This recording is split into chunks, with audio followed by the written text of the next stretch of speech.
Hi, my name is Angad and I'll be explaining to you what I did in my socialcops backend task. So the technology stack that I used was Golang and MySQL. I used goroutines and channels for concurrency, and I used NATS as a high availability messaging queue service.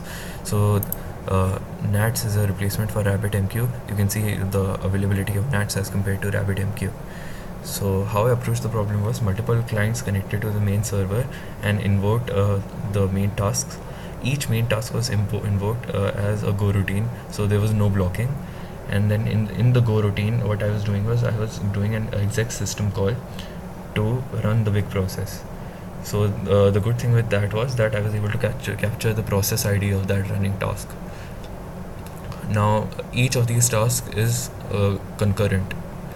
So going to the process lifecycle, whenever a process is spawned, it's spawned as a main go routine, and then the main go routine calls the big task, and we capture the PID of that big task, which on completion commits to the database. And then if there is any interrupt, the user sends the interrupt using this messaging queue NATS, and the main go routine is a subscriber to this messaging queue. And whenever it receives the task ID of the particular service that needs to be interrupted, it invokes this PID to a sig kill system call, which basically kills this exec process.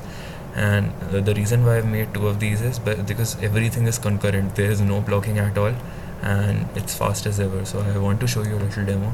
So this is a bootstrap template. Currently there are no running tasks. So what my big process is that I take this test.csv, which has about 70,000 or so rows. I unmarshal it and save it to a database, SQL database. So this is my log screen. So basically, if let me exit it. Yeah. So let me start a sample task. So you can see the task ID was 1, and it starts saving the object into the database.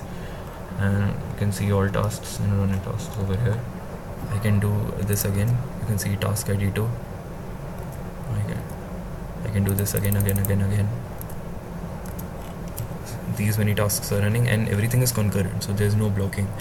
So every task is trying to unmarshal the 70,000 rows and save it to the database. So now I want to kill this task ID 1. So I sent an interrupt, sent kill signal to task 1. It stopped. So now you can go over here, you can see it was completed, it wasn't completed, and it was interrupted indeed, so it rolled back.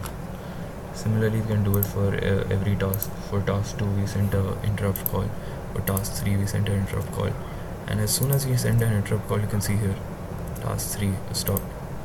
The SQL connection was lost because we interrupted it. Task 5 is lost. Yeah, you can see that. Task 6, okay. Task 7, okay. Yeah, so every single task was stopped. Every single connection was aborted, and we were able to save the state of our DB. So no process completed, and we were able to interrupt it. So the main logic is that on completion we commit, and on interruption we roll back. So my name is Angad Sharma. This is my project. Thank you.